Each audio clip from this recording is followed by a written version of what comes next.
Have you ever walked into a room and felt invisible?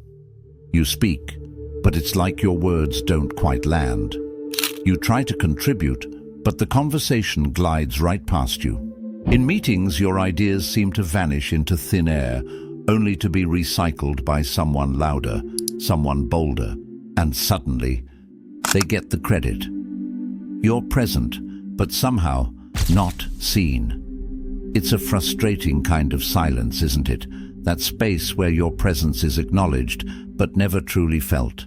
Where you can stand right in front of someone, speak your truth, and still, they barely look up.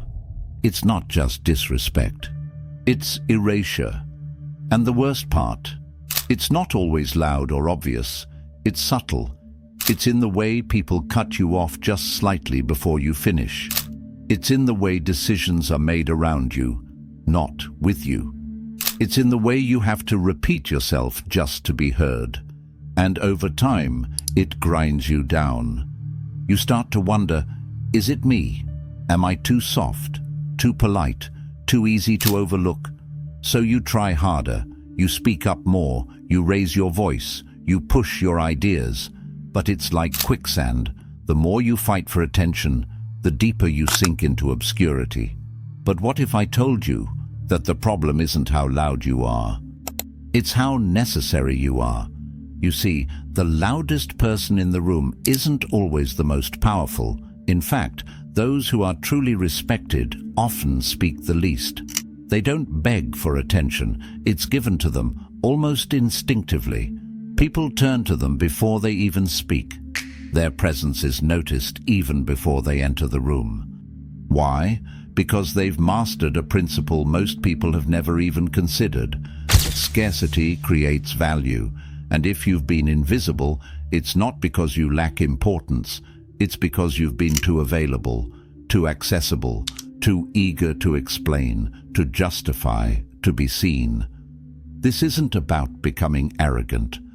It's about understanding human nature, the raw mechanics of attention and respect. People value what they think they might lose. They respect what isn't always within reach.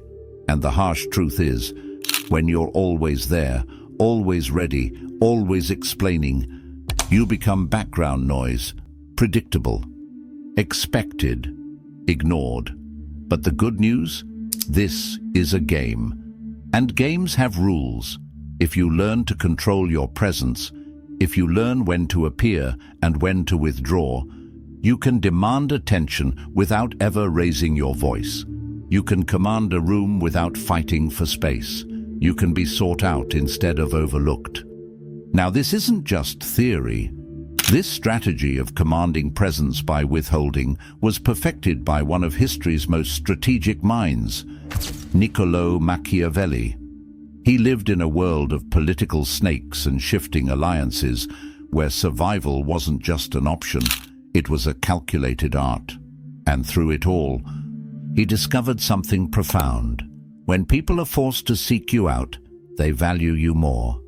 Machiavelli once wrote, "Men forget the death of their father sooner than the loss of their inheritance." Harsh, yes, but it reveals a deep truth about how humans think. We value what we fear losing. And if people feel they always have you, they stop fearing your absence. They stop craving your presence. You become part of the scenery, convenient but forgettable.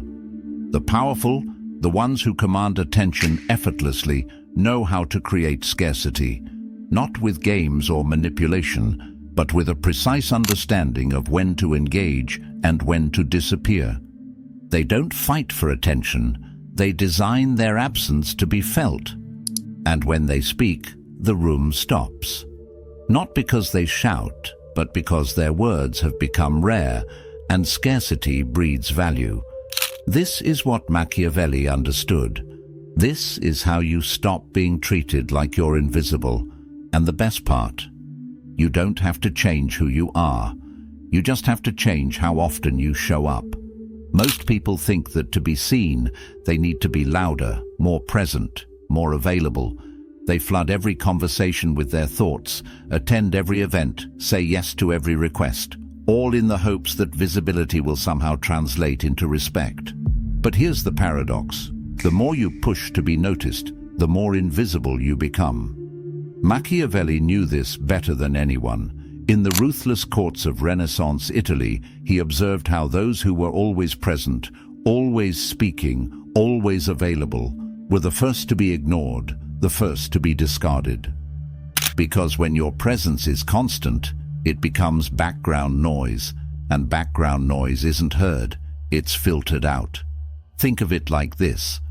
When was the last time you noticed the hum of a refrigerator, the ticking of a clock?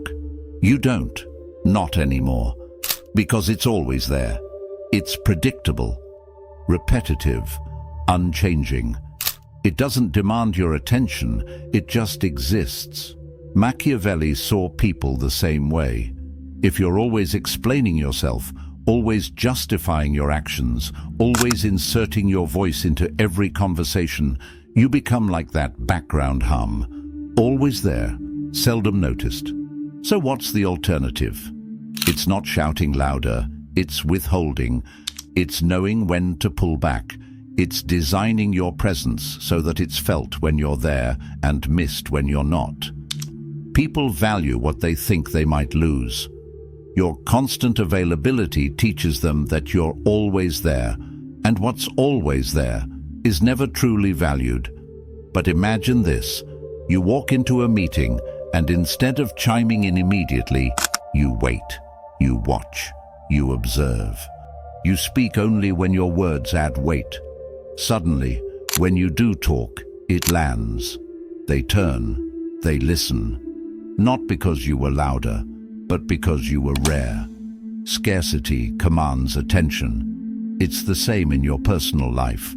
Have you noticed that the friend who's always reaching out, always available, always chasing, is the one most easily taken for granted?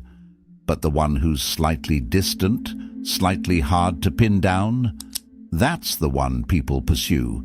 It's not manipulation, it's design. You aren't withdrawing to punish, you're withdrawing to elevate your presence. And here's the deeper truth.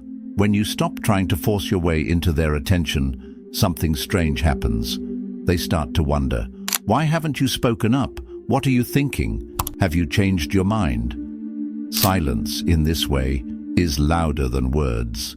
It creates tension. It forces people to consider your absence. And in that space of wondering, respect begins to grow. Think of the most respected people you know. Are they the ones constantly explaining themselves? Or are they the ones who speak less, but when they do, it shifts the room? Machiavelli understood that to be respected, your voice needs to be rare enough to be valued. Constant noise dulls impact. Strategic silence sharpens it. But this isn't just about staying quiet. It's about knowing when to be quiet. It's about learning to speak with precision and restraint. It's about making your words count. You don't need to flood the room with your opinions. You need to punctuate the air with moments that matter. That's what Machiavelli mastered. He knew that presence is not about how often you speak, but about when you speak. And the best part, you don't need to change who you are. You just need to change how you show up. When you master the art of strategic scarcity, people will begin to notice your absence. They will start to value your words. They will seek your opinion, not because you forced it upon them, but because your silence created the space for them to realize they actually need it. That's how you break out of invisibility. Not by fighting harder to be seen, but by mastering the art of being missed. Imagine this. You walk into a room and don't rush to speak. You don't fill the silence with small talk. You don't try to force your presence into every corner of the conversation. You just wait. You observe. You take in the room with calm, deliberate stillness. And when you finally decide to speak, every eye turns, every voice quiets. Why? Because you've trained them to listen. You've created scarcity. You've become an anomaly in a world obsessed with constant noise. This is what Machiavelli understood better than anyone. Power is not in how much you say, but in how little you need to. When you speak, it should be as if you're gifting something rare. Scarcity, after all, creates value. When something is always available, it's always ignored. When something is rare, it's coveted, sought after, and respected. But let's go deeper. This isn't just about holding your tongue, it's about designing your presence.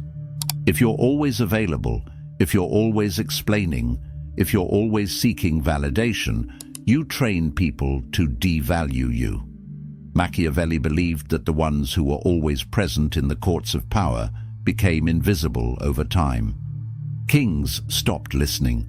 Advisors began ignoring their words. Just background noise. But the ones who spoke rarely, who only appeared when their presence mattered, those were the ones who shaped decisions, not because they fought for attention, but because their silence demanded it. There's a story Machiavelli tells of Cesare Borgia, a ruthless leader who knew how to control his presence with surgical precision. Borgia didn't flood the courts with his voice. He withheld. He measured his words. His decisions were calculated and deliberate. And because of that, his presence carried weight.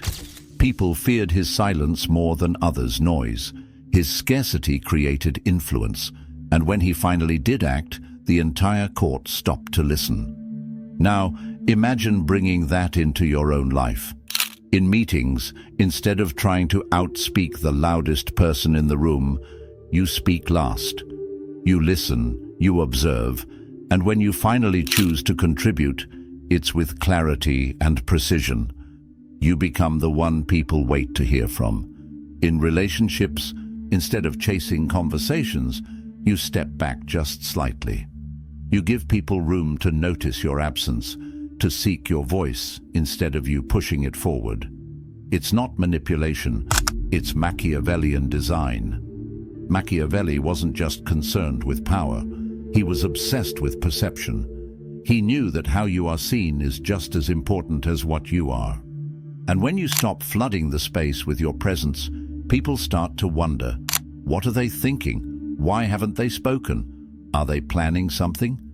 This curiosity is magnetic. It draws people in. It makes them lean forward. It shifts the dynamic. Suddenly you're not fighting to be heard. They're fighting to hear you. This is the essence of his philosophy. Create space so that others fill it with thoughts of you. Leave gaps in the conversation. Allow room for silence. Make your absence felt. When you speak, speak with purpose. When you appear, appear with intention. Let them feel the scarcity of your presence, and they will value it. And here's the most crucial part. If you try this, you will feel a resistance within you. A voice that screams, speak up, push harder, be more present. You have to ignore it. This impulse is born from fear, the fear of being forgotten. But Machiavelli knew that those who are seen the least are often remembered the most. Not because they vanished, but because they crafted their presence with strategy. They didn't waste their words. They didn't beg for attention. They didn't fight to be seen. They simply designed the game in such a way that others came searching for them. You don't need to shout to be seen. You don't need to explain to be understood. You need to become rare. Create that space. Allow the silence. Let people wonder. Let them miss you. Because when they do, you will finally stop being invisible. Not because you fought for their attention, but because they realized they could no longer afford to ignore you. That's how you command attention, not by chasing it, but by creating the void that others feel compelled to fill.